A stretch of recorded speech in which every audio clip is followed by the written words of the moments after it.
मुअज़्ज़ज़ मुहतरम दिगर भाई बंधुगण, रब्बे करीमेर दरबारे हाजारो शुक्र যে মহান রব্বুল আলামিন আপনাকে আমাকে দয়া করে মায়া করে মহব্বত করে ভালোবেসে জুমার নামাজ পড়ার জন্য অপেক্ষারত অবস্থায় কিছু কথা বলা এবং শোনার তৌফিক দান করলেন।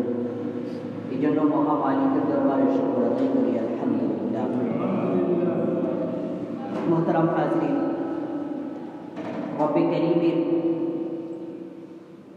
রব্বে করিম যতগুলো দুনিয়ার বুকের মধ্যে যত মাখলুকাত সৃষ্টি করেছেন তার মধ্যে থেকে উত্তম মাখলুকাত, দামি মাখলুকাত মানব জাতিকে করেছেন। এই মানব জাতিকে আল্লাহ তাআলা সৃষ্টির অবয়ব দেওয়ার পরে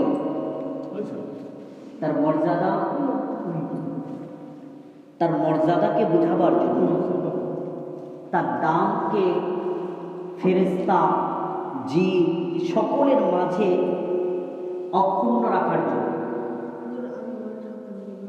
রব্বে করিম আল্লাহ তাআলা ফেরেশতাদেরকে একটি সম্মানের জন্য আদেশ করেছেন। যাই হোক, আল্লাহ পাক রব্বুল আলামিন আপনাকে আমাকে দুনিয়ার মধ্যে পাঠাইছেন দামি করে। যেমন দান দিয়েছেন তেমন কাজের জন্য আল্লাহ তাআলা পাঠিয়েছেন। কি কাজ?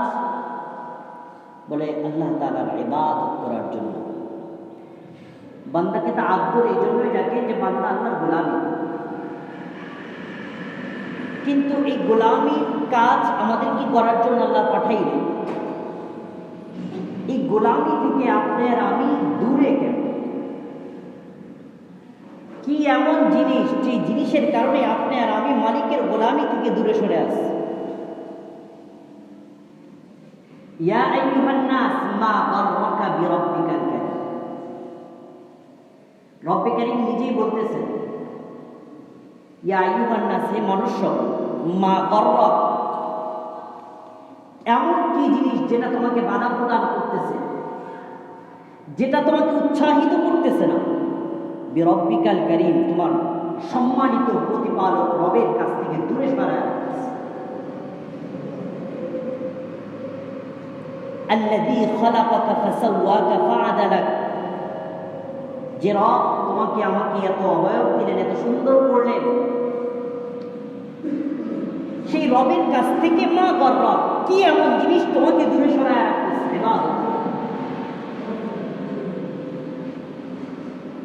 এই দূরে সরানো আল্লাহ তাআলা রব্বুল আলামিন প্রশ্ন করলেন। এই প্রশ্নের উত্তর খোঁজার জন্য মুফাসসিরিনে কেরামগণ কিতাবুল্লাহ, আল্লাহ তাআলার কালামকে রিসার্চ করা শুরু করলেন। রাসূলের বাণীগুলোকে রিসার্চ করা শুরু করলেন। যেমন কি জিনিস আছে যে জিনিসের কাছ থেকে আল্লাহ তাআলার কাছ থেকে বান্দাকে ডিভাইডেড করে দেন। মুফাসসিরিনে কেরামগণ, মুহাদ্দিসিনে কেরামগণের রিসার্চের ফলাফল তিনটার মধ্যে অন্যতম একটা হলো ইবলিস। যেই তিন কারণে বান্দা থেকে আল্লাহ তাআলার সম্পর্ক ছিন্ন হয়ে যায়, এর মধ্যে থেকে অন্যতম একটা, সেটা হলো ইবলিস। ইবলিস চায় না বান্দা আল্লাহ তাআলার সাথে সম্পর্ক তৈরি হোক। আর ইবলিস দুনিয়ার মধ্যে আগমন করছে মানব জাতির শত্রু হিসাবে। আল্লাহ পাক পবিত্র কালামুল্লাহর মধ্যে বলতেছেন, উদখুলু ফিস সিলমি কাফা ওয়া লা তাত্তাবিউ খুতুওয়াতিশ শাইতান ইন্নাহু লাকুম আদুউন মুবিন। লা তাত্তাবিউ, তোমরা ইতাআত করো, অনুসরণ করো না, খুতুওয়াতিশ শাইতান, শয়তানের পরম অনুসরণ করার জন্য তাদের কথা পিছনে পিছনে ছুটো না তোমরা। কেন? ইন্নাহু লাকুম আদুউন মুবিন, নিশ্চয়ই এই ইবলিস তোমাদের প্রকাশ্য শত্রু। ইবলিস মানুষের প্রকাশ্য শত্রু। ইবলিস অঘোষিত শত্রু নয়, ঘোষিত শত্রু। ইবলিস শত্রু হলো কি? আল্লাহ পাক রব্বুল আলামিন মানব জাতিকে তৈরি করছেন সুসম্মানিত করার জন্য, দামি করে সম্মানকে অটুট রাখার জন্য। আল্লাহ তাআলা আদম আলাইহিস সালামকে সৃষ্টি করার পরে ইবলিস এবং ফেরেশতাদেরকে উদ্দেশ্য করে বলছিলেন, উসজুদ লি আদম, তোমরা আদমকে সিজদা করো। আদমকে সিজদা করার জন্য আদেশ করো। সিজদা দুই ধরনের হয়। যদি প্রশ্ন করি যে সিজদা তো একমাত্র আল্লাহর জন্যই করতে হয়, কিন্তু আল্লাহ তাআলা কেন ইবলিসকে মানুষকে সিজদা করার জন্য বললেন আল্লাহকে বাদ দিয়ে? যদি প্রশ্নটার উত্তর এইভাবে হয় যে আদমকে কিবলা বানায় সিজদা করার জন্য বলছিলেন আল্লাহ তাআলা, যেটা দিক, আদমকে দিক সিজদা আমাকেই করবো, কিন্তু আদমকে দিক হিসাবে করবো, তাহলে এখানে কোনো প্রশ্ন এবং উত্তরের বাকি থাকে না। যেমন আমরা বাইতুল্লাহর দিকে সিজদা করি, যদিও সিজদা বাইতুল্লাহকে করি না, আল্লাহকে করি, কিন্তু দিক ওটা আমাদের। ইবলিসকে আল্লাহ তাআলা সিজদা করার জন্য আদমকে বলছেন, যদি সিজদা করার উদ্দেশ্য না হয় যে এটাকে দিক হিসাবে সিজদা করো, সিজদা আমাকেই করবা, তাহলে এখানে প্রশ্ন থাকে না। কিন্তু প্রশ্ন উঠে কখন, যদি দিক হিসাবে না করে আল্লাহ তাআলা সিজদা আদমকেই করার জন্য বলেন, প্রশ্ন উঠে সিজদার মালিক তো একমাত্র আল্লাহ, আদমকে কেন সিজদা করার জন্য বলেন? মুফাসসিরিনে কেরামগণ বলেন সিজদা হয় দুই ধরনের। একটা সিজদা হয় সম্মানের জন্য, আরেকটা সিজদা হয় ইবাদতের জন্য। মুফাসসিরিনে কেরামগণ বলেন আদমের মর্যাদাকে অক্ষুণ্ণ রাখার জন্য ইবলিসকে সিজদার আদেশ করেছেন। আদমকে সম্মান দেওয়ার জন্য ইবলিসকে সিজদার আদেশ করেছিলেন, ফেরেশতাদেরকে সিজদার আদেশ করেছিলেন। এই যে ইবাদত, যে একজন মানুষকে সম্মান করার জন্য সিজদা দেওয়া যায়, এটা আদম আলাইহিস সালামের শরীয়তের মধ্যে জায়েজ ছিল।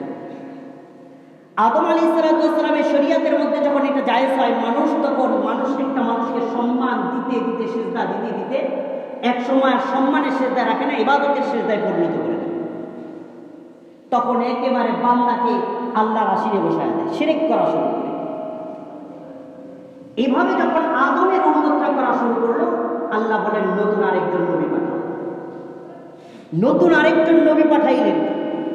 তখনও তার শরীয়তের মধ্যেও সিজদাকে জায়েজ ছিল, মানুষকে সম্মান করার জন্য সিজদা আল্লাহ তাআলা জায়েজ রাখছেন।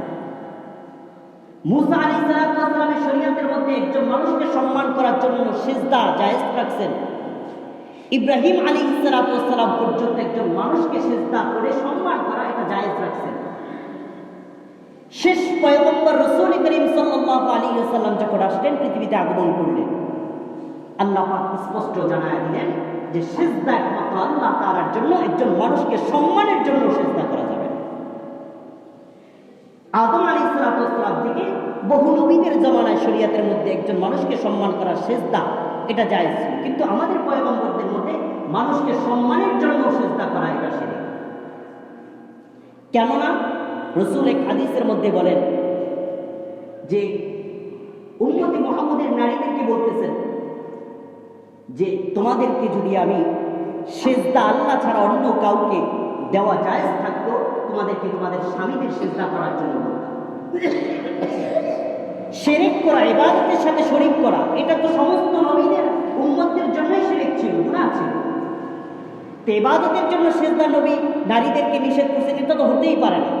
বাকি ছিল সম্মানের জন্যই আল্লাহ রাসূল নারীদেরকে বলতেছেন সিজদা যেহেতু জায়েজ নাই, তোমাদের স্বামীদেরকে সম্মানের জন্য সিজদা যদি জায়েজ থাকতো, তোমাদের স্বামীদেরকে বলতাম সিজদা করার জন্য।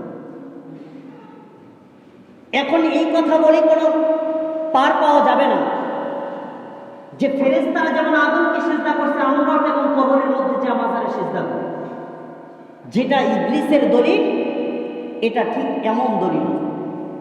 এজন্য আমাদের উম্মতের মধ্যে একমাত্র আল্লাহ ব্যতীত অন্য কোথাও সিজদা দেওয়া কোশ্চিন কালেও জায়েজ হবে না, এটা আল্লাহ তাআলার সাথে শিরক। রব্বে কারীম ইবলিসকে বললেন যে সিজদা দাও, উসজুদ লি আদম।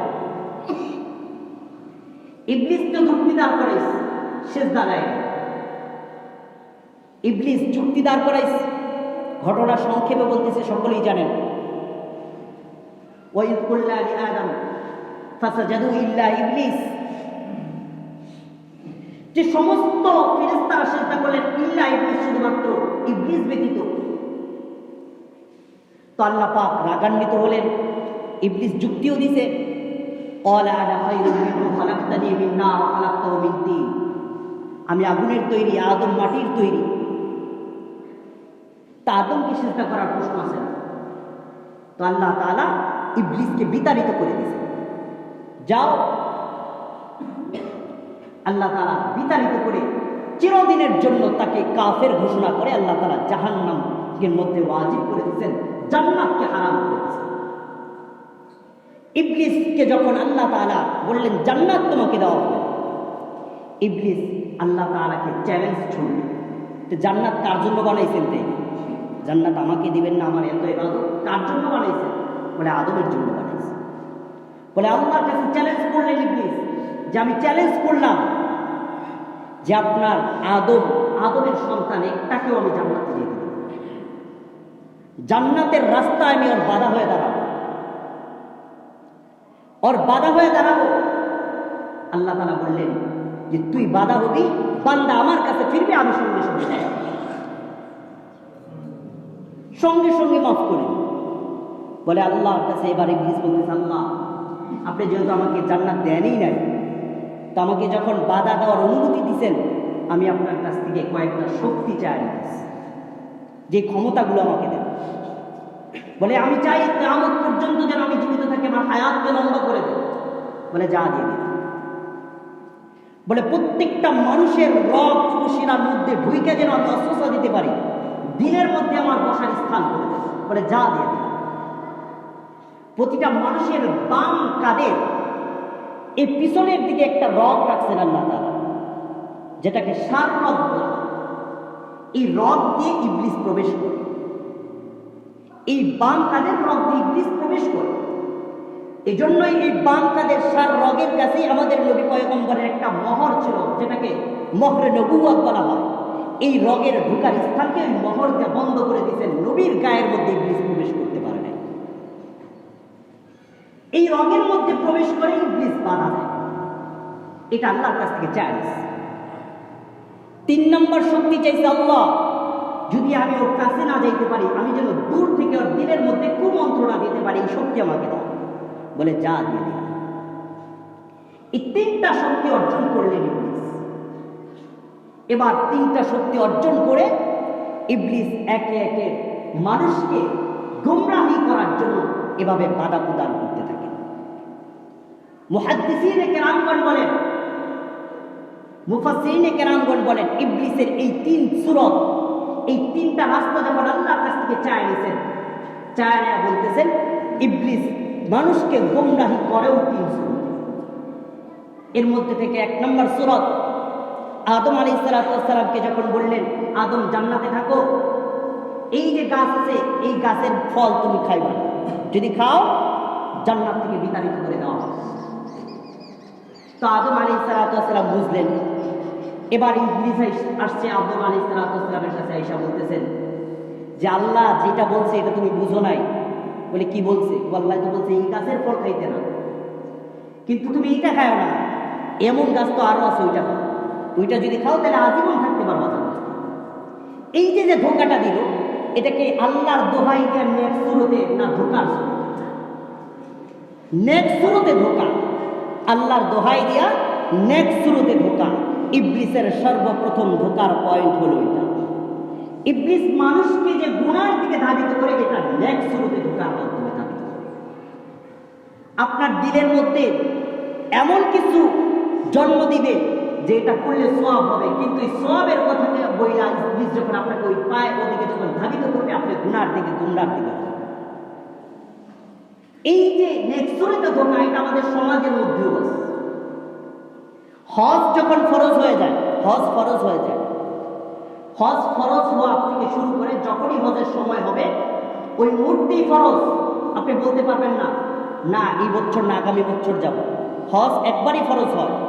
তো ফরজ যদি ফরজ হওয়ার মতো এবিলিটি আপনার হয়, তখন থেকেই আপনার উপর হজ ফরজ থাকে। আপনি বলতে পারবেন না আজকে না, আগামী বছর যাব।